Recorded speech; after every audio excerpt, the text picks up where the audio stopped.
नमस्कार, स्वागत है आपका हमारी खास पेशकश कमोडिटी की एबीसीडी में, जहां हमेशा की तरह एक और नए क्लास के साथ है। और आज हमारे साथ फिर से केडिया जी मौजूद हैं। अजय केडिया हैं, केडिया कमोडिटी के एमडी और रिसर्च हेड भी है। शुक्रिया केडिया जी, आपने फिर से वक्त निकाला हमारे दर्शकों के लिए। तो आज की क्लास में हम बात कर रहे हैं टेक्निकल एनालिसिस की। आसान भाषा में आपको बताएं कि टेक्निकल एनालिसिस होता क्या है, टेक्निकल एनालिसिस के जरिए कैसे आप अपने ट्रेडिंग लाइफ जो है वो कैसे बेहतर बना सकते हैं, कैसे अपने ट्रेडिंग साइकिल को और अलग दिशा में लेकर जा सकते हैं, कौन कौन से पैटर्न, कौन कौन से इंडिकेटर्स होते हैं, तमाम बातें करेंगे केडिया जी से।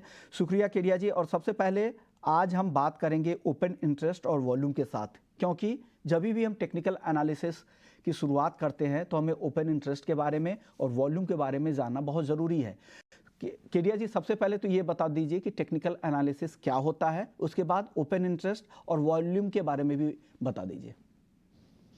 देखिए, जनरली हम देखते हैं विश्वमोहन जी कि कोई भी मार्केट को एनालाइज करने के काफ़ी तरीके होते हैं। ज़्यादा करके हम देखते हैं जब हम फंडामेंटल देखते हैं तो हमें पता है, सपोज एग्री कमोडिटी की अगर मैं बात करता हूँ या कमोडिटी मार्केट की बात करता हूँ, कि मार्केट में तेजी आने वाली है बिकॉज इस बार प्रोडक्शन कम है हमारा। लेकिन तो तेजी कितनी आने वाली है ये हमें कैसे पता चले? तो ये हम टेक्निकल के जरिए, टेक्निकल चार्ट्स भी हो सकते हैं, टेक्निकल के कुछ लेवल्स भी हो सकते हैं, जिसके जरिए हम पता कर सकते हैं कि मार्केट के अंदर तेजी आएगी जरूर, लेकिन कितनी आएगी। तो जिस ढंग से हम कोई भी एनालिसिस फंडामेंटल के द्वारा करते हैं, जहाँ पे हम balance sheet, fundamental news, demand supply ये सब गैदर करते हैं, वहीं टेक्निकल के अंदर इंडिकेटर्स होते हैं, लेवल्स होते हैं, इन सबको देखकर हम एनालाइज कर सकते हैं कि ये तेजी आने वाली है, कितनी आने वाली है।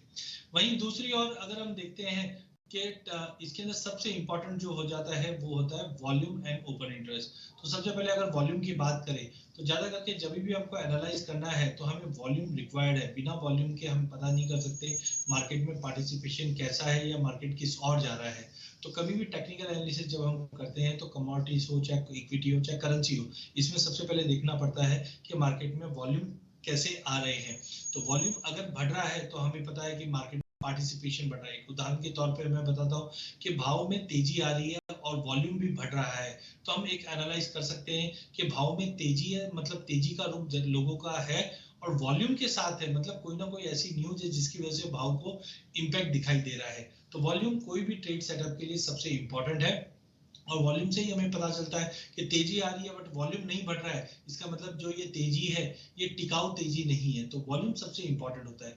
इसके बाद अगर हम देखें ओपन इंटरेस्ट, ओपन इंटरेस्ट का मतलब होता है कि पर्टिकुलर कोई कमोडिटी में अगर रैली हो रही है या कोई भी भाव में चेंजेस आ रहा है, उसमें लोगों का कितना पार्टिसिपेशन है। तो जैसे कि हम जानते हैं कि अगर सपोज मार्केट में अगर कोई तेजी आई है और ओपन इंटरेस्ट लेट से 5,000 का ओपन इंटरेस्ट, तो हमें पता है 5,000 लोग कहीं ना कहीं इस ट्रेड में बने हुए हैं। जैसे कि मैंने बाय किया और आपने सेल किया, तो हम दोनों को मिलाकर एक ओपन इंटरेस्ट होगा। और ऐसे ही अगर मैं बोलता हूँ 100 ओपन इंटरेस्ट है तो 100 पैर मार्केट में ट्रेड एक्टिव इस वक्त। और अगर जैसे से ओपन इंटरेस्ट बढ़ रहा है और भाव बढ़ रहा है तो हमें एक इक्वेशन बन जाता है कि भाव में तेजी आ रही है और लोगों का इंटरेस्ट भी बढ़ रहा है, जिसकी वजह से मार्केट में तेजी है। तो ओपन इंटरेस्ट को भी एनालाइज किया जाता है कि मार्केट में डेप्थ क्या है, मार्केट में पार्टिसिपेशन क्या है। और जब वॉल्यूम और ओपन इंटरेस्ट दोनों मिल जाते हैं तो हमें मार्केट का एक ओवरव्यू भी मिल जाता है, जो टेक्निकल के तौर पे हम लेवल बताने के लिए भी काम आता है। यानी जो टेक्निकल एनालिसिस है इसमें हिस्टोरिकल प्राइस, वॉल्यूम किस तरह के रहे हैं उसके आधार पर भविष्यवाणी की जाती है कि भविष्य में भाव ऐसे रहेंगे। तो ऐसे में वॉल्यूम और ओपन इंटरेस्ट की काफ़ी अहमियत हो जाती है। जो भी ओपन इंटरेस्ट, जैसे नाम से ही आप समझ सकते हैं, जितने भी खुले हुए सौदे हैं, जो सौदे अभी काटे नहीं गए हैं, स्क्वायर ऑफ जिनका नहीं हुआ है, वो सब ओपन इंटरेस्ट में आएंगे। और वॉल्यूम ये बताता है कि बाजार में कितना ट्रेड हुआ है। वॉल्यूम हर दिन जीरो से शुरू होगा और सौदे के हिसाब से जितने भी सौदे आएंगे उस हिसाब से कमी या बढ़ोतरी होती रहेगी। वॉल्यूम का डेटा इंट्राडे के आधार पर बढ़ता है। आज के वॉल्यूम का कल के वॉल्यूम पर असर नहीं होता है, अपना इंडिपेंडेंट रहते हैं। लेकिन ओपन इंटरेस्ट पुराने जितने भी खुले सौदे होते हैं, पूरे सौदे की का कैलकुलेशन ओपन इंटरेस्ट में किया जाता है। कॉन्ट्रैक्ट बढ़ने या घटने से फिर ओपन इंटरेस्ट कम या ज़्यादा होता है। और इससे भाव का पता इस तरीके से आप लग सकते हैं। आप अगर समझे भाव में अगर तेजी है, ओपन इंटरेस्ट भी बढ़ रहा है, तो ट्रेड में अनुमान ये लगाया जाता है कि यहाँ पर तेजी के संकेत हैं। वहीं भाव में गिरावट आ रही है लेकिन ओआई बढ़ रहा है, तो समझिए तेजी के सौदे में कमी हो रही है। अगर भाव में गिरावट है और ओआई में भी बढ़ोतरी है तो समझिए शॉर्ट पोजीशन यानी मंदी के सौदे यहाँ पर ज़्यादा बन रहे हैं। लेकिन अगर भाव में तेजी है और ओआई में कमी है तो समझिए यहाँ पर शॉर्ट कवरिंग यानी मंदी के जो पोजीशन है उसे काटे जा रहे हैं। लग रहा है कि बाजार में तेजी की उम्मीद है। केडिया जी, अब चार्ट की बात कर लेते हैं। चार्ट में जैसा आप कह रहे थे कि प्राइस और वॉल्यूम दोनों दर्शाया जा सकता है, तो किस तरह के चार्ट देखने चाहिए? बेसिक 3 तरह के चार्ट आमतौर पे लोग देखते हैं, line graph, bar chart, candle stick. आप किसका इस्तेमाल करते हैं? हाँ, बिल्कुल, काफ़ी तरीके के चार्ट्स हम लोग यूज़ करते हैं, जैसे लाइन चार्ट भी काफ़ी जन लॉन्ग टर्म के लिए ज़्यादा देखते हैं। और ज़्यादा कैंडल स्टिक पैटर्न्स को हम लोग यूज़ करते हैं। कैंडल स्टिक पैटर्न में एक जो कैंडल होती है, ये रिप्रेजेंट करता है एक पर्टिकुलर टाइम को। अगर मैं डेली चार्ट पे हूँ, तो मुझे पता चलता है कि एक दिन के अंदर भाव कहाँ खुला, क्या हाई मारा, क्या लो मारा और कहाँ क्लोज़ हुआ। अगर भाव ओपन से ऊपर क्लोज दे रहा है तो मुझे पता है कि आज भाव में तेजी आई है। तो जब ये सारे कैंडल्स एक साथ बनते हैं तो उसका एक चार्ट बनता है और चार्ट से हमें पता लग जाता है कि पिछले हफ्ते 10 दिन में, 15 दिन में, महीने भर में मार्केट का ट्रेंड किस रहा है। तो ज्यादा करके जो हिस्टोरिकली चल रही है तो कैंडल स्टिक पैटर्न्स का यूज होता है, जहां से हमें पता चलता है कि मार्केट में ट्रेंड किस तरह से ट्रेड करते हैं। सर, पिवट पॉइंट भी काफ़ी महत्वपूर्ण होता है। पिछले ट्रेडिंग डे का इंट्राडे हाई, लो और क्लोजिंग पर प्राइस का जो औसत होता है उससे हम पिवट पॉइंट निकाल लेते हैं। और पिवट पॉइंट के ऊपर भाव रहने पर, जब तक पिवट पॉइंट के ऊपर है तो ऐसा माना जाता है कि भाव में अभी भी तेजी बनी हुई है। पिवट पॉइंट के नीचे रहने पर मंदी के संकेत है। सर, आप लोग पिवट पॉइंट पे कितना भरोसा करते हैं? कितना भरोसेमंद होता है पिवट पॉइंट? देखिए, ट्रेड के बेसिक्स में अगर हम जाए जाए रूट्स जिसको बोलते हैं, तो जैसे आपने 2 पॉइंट लिए पहले, वॉल्यूम, ओपन इंटरेस्ट। वैसे ही अगर डे ट्रेड करना है या मुझे कोई लेवल्स देखने हैं, तो सबसे इंपॉर्टेंट होता है पाइवट पॉइंट, जहाँ पे हमने प्रीवियस डे के ओपन हाई लो के हिसाब से एक कैलकुलेशन पे ये पाइवट पॉइंट तैयार होता है। जनरली देखा जाता है जब भी मार्केट अगले दिन ओपन होता है और पिवट पॉइंट के ऊपर अगर भाव ट्रेड कर रहा है, तो ये धारणा बनकर रहती है कि प्राइसेस अब अपर के साइड जाता है तो R1, जिसको हम रेजिस्टेंट 1, रेजिस्टेंट 2, रेजिस्टेंट 3 कहते हैं, तो प्राइसेस एक लेवल तक, सपोज कीजिए कि 100 मेरा पिवट पॉइंट है और भाव 101 खुला। अब भाव ऊपर में कितना जा सकता है, तो बिना चार्ट के जरिए भी आप खाली ये लेवल देके पता कर सकते हैं कि कहां तक जाता है। तो सपोज कीजिए मेरा R1, रेजिस्टेंट 1 जो है वो 106 का है, तो पूरे दिन में मैं ये मान के चलता हूँ अगर नॉर्मल वॉलिडिटी रहती है तो प्राइस आज 106 तक का लेवल दिखा सकता है। लेकिन बहुत बार हमारे पास सबको ये रहता है कि 106 का लेवल टूटा तो कहाँ जा सकता है।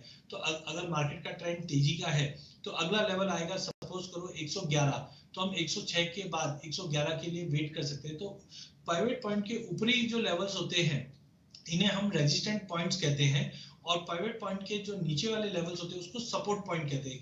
उदाहरण खासता अगर सपोज मार्केट में गिरावट आती है तो हमें पता होना चाहिए कहां तक जाए, तो ये पिवट लेवल्स आपको हेल्प करते हैं, जहां पे हम बोल सकते हैं अगर 100 रुपए के नीचे अगर भाव जाता है तो 92 तक का सपोर्ट ले सकता है। आपने बहुत बार सुना भी होगा, लाइव चैनल पे हम बोलते भी हैं कि अगर सोनी ने या गवार ने ये का लेवल टूटा तो नीचे में 5800 तक जा सकता है। तो 5800 हमें कैसे पता चलता है? ये पिवट पॉइंट के द्वारा पता चलता है कि ये सपोर्ट 1 है। अगर ये भाव में गिरावट आती है तो 5800 तक का लेवल जाएगा, अगर 5800 टूटता है तो 5500 तक का लेवल भी दिखा सकता है। तो ये लेवल्स आपको कोई भी वेबसाइट्स पे इजीली मिल जाते हैं और इसके जरिए भी आप डे ट्रेड करके चल सकते हैं। ओके, यानी डे ट्रेडिंग के लिए पिवट पॉइंट की काफ़ी अहमियत होती है। पिवट पॉइंट के जरिए आप ये जान सकते हैं कि किस तरह का बाजार में ट्रेंड है। सेंट्रल पॉइंट क्या है? सेंट्रल पॉइंट के नीचे जब तक है तो समझिए कमजोरी का ट्रेंड है उस पिवट पॉइंट के नीचे, और उसके हिसाब से अगर ऊपर है तो तेजी के संकेत बने हुए हैं, तेजी की संभावना बनी हुई है। तो उस आधार पे अलग अलग रेजिस्टेंस और अलग अलग सपोर्ट के लेवल तैयार किए जाते हैं। उसके आधार पर बाजार में आपको अच्छा एक आइडिया लग जाता है, ट्रेंड का पता लग जाता है। तो आप ट्रेडिंग में, डे ट्रेडिंग में इसका इस्तेमाल पिवट पॉइंट का भी कर सकते हैं। चलिए अब बात करते हैं इंडिकेटर्स की। दो जो ब्रॉडर इंडिकेटर्स होते हैं, एक लैगिंग और एक लीडिंग। जैसे नाम से ही आप समझ सकते हैं, लीडिंग यानी समय से पहले चलना, समय से पहले पता लगना। तो लीडिंग इंडिकेटर जो होते हैं उसमें आपको समय से पहले पता लग जाता है कि बाजार की चाल क्या रहेगी। लैगिंग है जो बाजार के साथ साथ या बाजार की चाल के हिसाब से आपको संकेत देगा। तो लैगिंग इंडिकेटर्स में क्या आते हैं? तो moving average, RSI, MACD, super trend और बोलिंजर बैंड, ये सब शामिल यहाँ पर होते हैं। ये लैगिंग और लीडिंग क्या किस पे भरोसा करना चाहिए या सभी के कॉम्बिनेशन के साथ काम करना चाहिए केडिया जी? बिल्कुल विश्वनाथ जी, काफी अच्छा सवाल है और काफी इंपॉर्टेंट सवाल है, बिकॉज बहुत बार होता है कि हम कंफ्यूज हो जाते हैं मार्केट में कैसे हम इतने सारे इंडिकेटर का यूज करें। तो जैसे हम गाड़ी चलाते हैं तो गाड़ी चलाने में मैं सिंपल उदाहरण बोलता हूँ। जब आप ब्रेक दबाते हैं तो तुरंत लाइट जल जाती है, तो हम बोल सकते हैं कि ये एक तरह का इंडिकेटर कौन सा हो गया। ये अगर हम एडवांस नहीं बता रहे, जैसे अगर हमको राइट जाना है तो हम राइट साइड का इंडिकेटर देते हैं तो पहले से ब्लिंक पता चल जाता है कि आगे जाने वाले हैं, तो हम उसको बोलेंगे ये लीडिंग इंडिकेटर है कि राइट का हमने सिग्नल दिया और आगे जाकर हम 2 मिनट बाद राइट मार सकते हैं, पीछे वाले को पता चल गया ये तो लीडिंग इंडिकेटर से बता रहा है कि मैं राइट जाने वाला हूँ। जबकि लैगिंग इंडिकेटर ब्रेक है, जैसे तुरंत हम ब्रेक मारते तुरंत गाड़ी रुक जाती है, तो ये एक्शन के बाद होता है, उसको हम बोलते हैं लैगिंग इंडिकेटर। तो जैसे विष्णु जी ने कहा कि देयर आर 2 टाइप्स के लैगिंग और लीडिंग। तो सबसे पहले हमें इसका कॉम्बिनेशन पता होना चाहिए, बिकॉज कॉम्बिनेशन के साथ अगर हम ट्रेड करते हैं तो डेफिनेटली हमें ट्रेंड प्रॉपर पता चलता है और उसका यूज करें। फॉर एग्जांपल आरएसआई, तो आरएसआई के अंदर अगर हम बात करें तो हमें पहले से पता चल सकता है कि मार्केट किस ओर जा रहा है। जनरली आरएसआई का जो रेंज होता है वो 0 से लेके 100 तक होता है, but trade point of view से हम देखते हैं 30 से 70 का जोन। अगर कोई भी भाव में जबरदस्त तेजी आ जाती है और आरएसआई 70 या 70 के बियॉन्ड चले जाता है, तो ज्यादा करके हम बोलते हैं कि प्राइजेस अब ओवरबॉट जोन में आ चुका है। ऐसे समय में हमें लेन कम करना चाहिए, प्रॉफिट बुकिंग करके चलना चाहिए। सिमिलरली अगर आरएसआई 30 के नीचे अगर आ जाती है तो हम बोलते हैं मार्केट में अब कहीं ना कहीं ओवरसोल्ड जोन में भाव जाता हुआ दिखाई दे रहा है। तो ऐसे समय में हमें कोई भी शॉर्ट पोजीशन संभल के ट्रेड करना चाहिए। ये हो गया लीडिंग। लैगिंग के अंदर जैसे हम मूविंग एवरेजेस की बात करें तो ज्यादा करके हम बात करते हैं कि मैं घर से ऑफिस जाता हूँ, मुझे 1 घंटा लगता है, लेकिन बहुत बार होता है कि ट्रैफिक की वजह से 1.5 घंटा भी लगता है, कभी कभी 45 भी मिनट लगता है, 45 मिनट भी लगती है, बट ऑन एवरेज हम बोलते हैं कि हमें 1 घंटा लगने वाला है। तो सिमिलरली जब भाव में एक ज्यादा उतार चढ़ाव हो जाता है तो हम ज्यादा करके 7 दिन या 15 दिन, 50 दिन, 100 दिन का एक एवरेज लाइन निकालते हैं। उससे हमें पता रहता है कि भाव में अगर एक्स्ट्राऑर्डिनरी बड़ी तेजी आ भी जाती है तो आने वाले समय में प्राइस वापस अपने एवरेज को छूते हुए आएगा। तो अगर इसका कॉम्बिनेशन बनाकर अगर हम ट्रेड करते हैं तो हम बोल सकते हैं मार्केट में एक बड़ी तेजी आ रही है, आरएसआई अभी भी मजबूती बता रही है, बट मूविंग एवरेज हमें बताता है कि मार्केट में जितना बड़ा एक्स्ट्राऑर्डिनरी तेजी आ रही है वो कूल ऑफ करेगा कि नहीं करेगा। तो ज्यादा करके जो भी ट्रेड्स लेते हैं हम लोग लीडिंग और लैगिंग इंडिकेटर के कॉम्बिनेशन से ही लिया जाता है। यानी लीडिंग और लैगिंग इंडिकेटर्स, यानी अब आसान भाषा में आपने केडिया जी ने आपको बता दिया कि एमएसीडी वगैरह और ये जो मूविंग एवरेजेस है वो लीडिंग है और बाकी जो आरएसआई वगैरह है वो आपके लिए लीडिंग इंडिकेटर्स है और लैगिंग में मूविंग एवरेज और एमएसीडी है जो साथ साथ बाजार के साथ चलता है। मूविंग एवरेजेस काफ़ी इस्तेमाल होता है, सबसे आसान भी है सिंपल मूविंग एवरेज जो क्लोजिंग प्राइस का सीधा औसत होता है।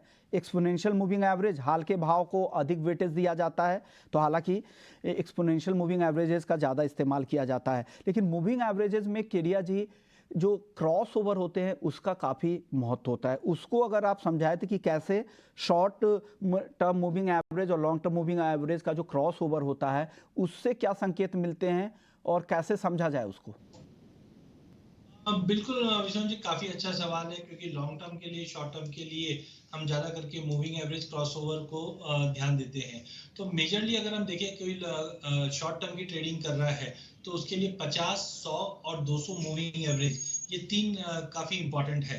तो ज्यादा करके हम देखते हैं गोल्डन क्रॉसओवर। तो गोल्डन क्रॉसओवर में हम देखते हैं जब भी छोटी टाइम फ्रेम, मतलब अगर हम बात करें कि 200 मूविंग एवरेज के ऊपर अगर छोटी मूविंग एवरेज क्रॉस करते हैं तो हम उसको बोलते हैं गोल्डन क्रॉसओवर, और ये एक बड़ी तेजी का इंडिकेटर है। लॉन्ग टर्म के लिए 200 मूविंग एवरेज काफी इंपॉर्टेंट होती है, और जब भी 50 और 100 मूविंग एवरेज 200 के ऊपर निकल जाती है तो हम तेजी के संगत। ऐसे ही गोल्डन क्रॉसओवर के बाद बोलते हैं हम डेड क्रॉस, जहां पे हम देखते हैं मार्केट में अगर भारी गिरावट आ रही है तो छोटी मूविंग एवरेज 50 और 100 की मूविंग एवरेज अगर 200 के नीचे चली जाती है तो हम बोलते हैं मार्केट में एक डेड क्रॉस हो रहा है। और इंटरडे की अवधि के लिए भी हम यूज कर सकते हैं, जहां पे हम 7 मूविंग एवरेज को अगर 15 मूविंग एवरेज के साथ क्रॉस ओवर देखते हैं तो 7 अगर 15 को क्रॉस ओवर करा तो हम बोल सकते हैं छोटी अवधि में या इंट्राडे में भाव में एक तेजी बनी हुई है। अगर 7 मूविंग एवरेज 15 को ऊपर से नीचे की तरफ क्रॉस ओवर करता है तो हम पता कर सकते हैं कि मार्केट में गिरावट है। पर ध्यान रखिए जब भी भाव 200 मूविंग एवरेज के ऊपर होता है तो लॉन्ग टर्म व्यू कभी भी भाव का तेजी का रहता है, और अगर भाव 200 मूविंग एवरेज के नीचे रहता है तो हम बोल सकते हैं मार्केट का जो ट्रेंड है वो डाउन साइड का ट्रेंड है। ओके, तो इस तरह से आप अपने ट्रेड में इस्तेमाल कर सकते हैं कि गोल्डन क्रॉस ओवर क्या होता है कि शॉर्ट टर्म मूविंग एवरेज जब लॉन्ग टर्म मूविंग एवरेज के ऊपर जाने पर आप खरीद सकते हैं, जब short term moving average long term moving average के नीचे जाने पर निकल सकते हैं। सर एक और लैगिंग इंडिकेटर एमएससीडी होता है, एमएससीडी के बारे में अगर आप बता दें कुछ। अगर हम एमएससीडी की बात करें तो इसको बोलते हैं moving average conversion and diversion indicator. ज्यादा करके ये मोमेंटम ऑसिलेटर प्राइमरीली यूज होता है ट्रेंड पता करने के लिए। जीरो लाइन काफी इंपॉर्टेंट होता है। जीरो लाइन के ऊपर अगर भाव ट्रेड कर रहा है तो हम बोल सकते हैं मार्केट एक पॉजिटिव जोन में ट्रेड करता हुआ दिखाई दे रहा है, और स्टॉक ग्राम जो बीच में रहते हैं इनके, और अगर जीरो लाइन के नीचे है तो हम बोलते हैं मार्केट में गिरावट का रुख है। इसमें सबसे इंपॉर्टेंट दो चीज होती है, आपको ध्यान देना है, एमएससीडी और सिग्नल। इनकेस अगर ये पॉजिटिव क्रॉस ओवर नीचे से अगर पॉजिटिव क्रॉस ओवर करते हैं तो हमें ये अर्ली साइन दे सकता है कि मार्केट में अब तेजी आ सकती है, और जीरो लाइन के ऊपर अगर क्रॉस ओवर हो जाता है पॉजिटिव तो और अच्छी तेजी आती है। तो ज्यादा करके ये फ्यूचर देखने के लिए काम आता है कि अगर ये मैकडी, इसको शॉर्ट फॉर्म में मैकडी भी कहते हैं, तो मैकडी अगर एमएससीडी अगर पॉजिटिवली मूव कर रही है जीरो लाइन के ऊपर और सिग्नल लाइन एमएससीडी के ऊपर ट्रेड कर रहा है तो हम बोल सकते हैं मार्केट में ट्रेंड बुलिश है और लेके काम कर सकते हैं। ओके, तो आपने समझा कि लैगिंग इंडिकेटर्स एमएससीडी के बारे में, और साथ ही आपको केडिया जी ने आरएसआई जो एक लीडिंग इंडिकेटर है, साथ ही एक और leading indicator sir stochastic oscillator भी है, इसके बारे में भी अगर बता दें। हाँ बिल्कुल, इंडिकेटर में काफी इंडिकेटर है जिसमें स्टोकेस्टिक इंडिकेटर भी है जो मोमेंटम हम बोल सकते हैं कि मेजर करता है। ये भी 0 से 100 के बीच में ट्रेड करता है, जहाँ पे 80 और 20 ये काफी इंपॉर्टेंट हम बोल सकते हैं एक लेवल्स है।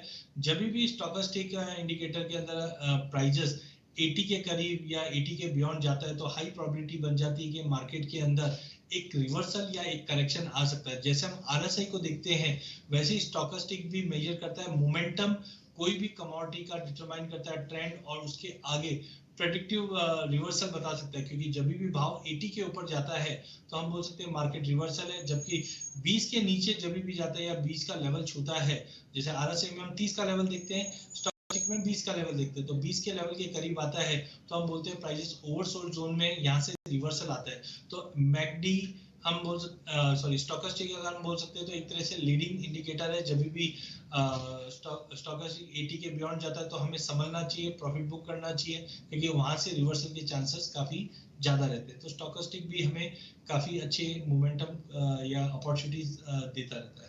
ओके, तो ये लीडिंग इंडिकेटर है, तो लीडिंग इंडिकेटर आपने समझ लिया, आरएसआई और स्टोकेस्टिक ऑसिलेटर, और जो लैगिंग इंडिकेटर है उसमें एमएससीडी, मूविंग एवरेजेस और बोलिंजर बैंड है। तो बोलिंजर बैंड के बारे में भी बता दीजिए सर एक बार केडिया जी। बोलिंजर बैंड एक तरह का हम बोल सकते हैं स्टैंडर्ड डेविएशन प्रोडक्ट है। जैसे कि हमने घड़ी देखते हैं पेंडुलम वाली घड़ी कि 0 के लेवल से इधर और राइट और लेफ्ट बाजू जाती है, उसका एक रेंज डिफाइन होता है। जब भी भाव में तेजी या मंदी आती है तो उसका एक स्टैंडर्ड डिविएशन प्लॉट होता है जिसको बॉलिंजर बैंड कहते हैं। तो जीरो लाइन से अगर अब प्राइसेस ऊपर की तरफ जाता है तो अपर बैंड के बियॉन्ड जाता हुआ नहीं दिखाई देता। बहुत बार स्टैंडर्ड डिविएशन 2 तक मार्केट जाता है और वहां से गिरावट लेता है, और जब भी मार्केट में काफी भारी गिरावट आती है तो हम देखते हैं -2 स्टैंडर्ड डिविएशन तक भाव जा सकता है और वहां से वापस रिवर्सल आता है। इसमें 2-4 स्ट्रेटजीज भी विश्वनाथ जी यूज करते हैं। खास करके हम बोलते हैं जो बैंड है स्क्वीज और एक्सपांड। जब भी ये बैंड स्क्वीज हो जाता है तो ये एक तरह का लीडिंग इंडिकेटर बहुत अच्छा बन जाता है कि मार्केट में कुछ बड़ी वॉलेटिलिटी आ रही है।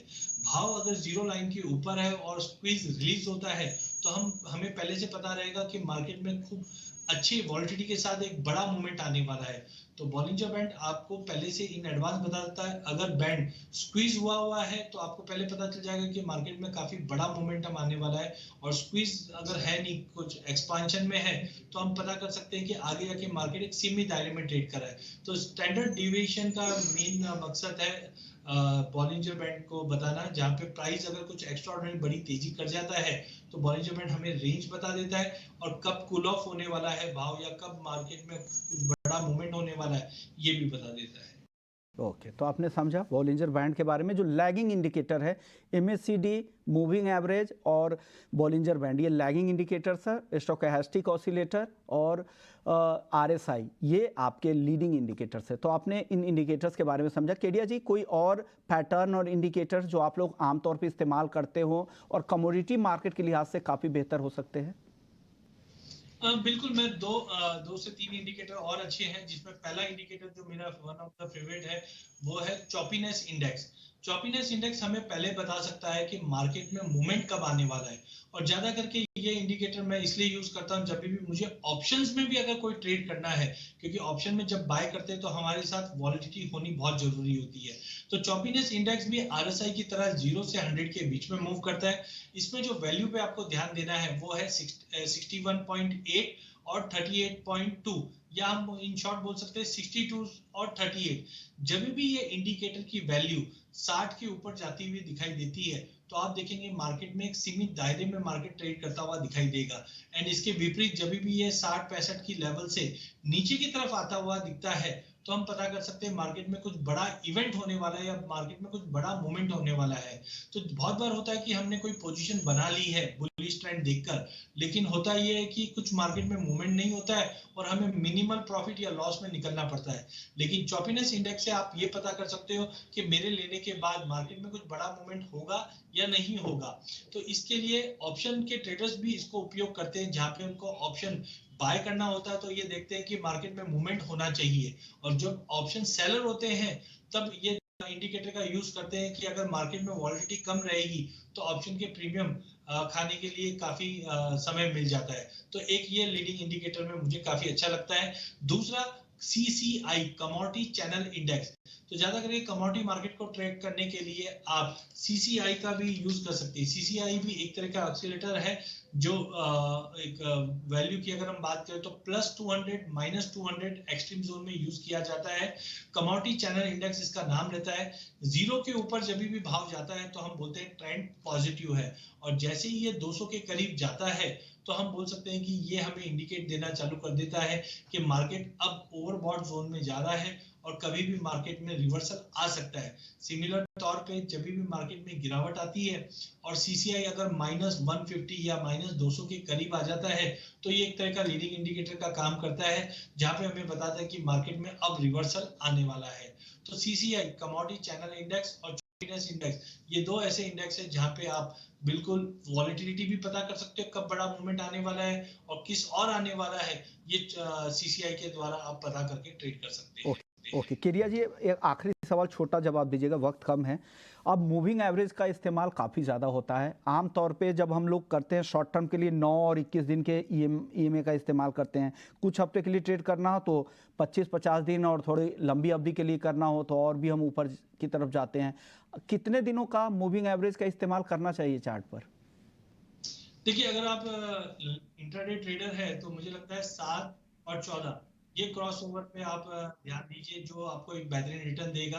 अगर आप शॉर्ट टर्म में देखना चाहते हैं तो 21 और 50 का यूज कीजिए, और थोड़े लंबे समय के लिए आप चार्ट को देखते हैं तो 50 और 200 के क्रॉसओवर पे आपको नजर रखनी चाहिए। ओके, शुक्रिया केडिया जी, आपने वक्त निकाला और दर्शकों को ट्रेडिंग की जो शुरुआती जो पाठशाला है, तमाम तरह के इंडिकेटर्स, पैटर्न, चार्ट के बारे में आपने आसान भाषा में लोगों को समझा दिए। तो चलिए, इस आज की ABCD में इतना ही। अगले दिन अगले एपिसोड में फिर से कुछ नए क्लास के साथ मैं हाजिर होऊंगा। नमस्कार।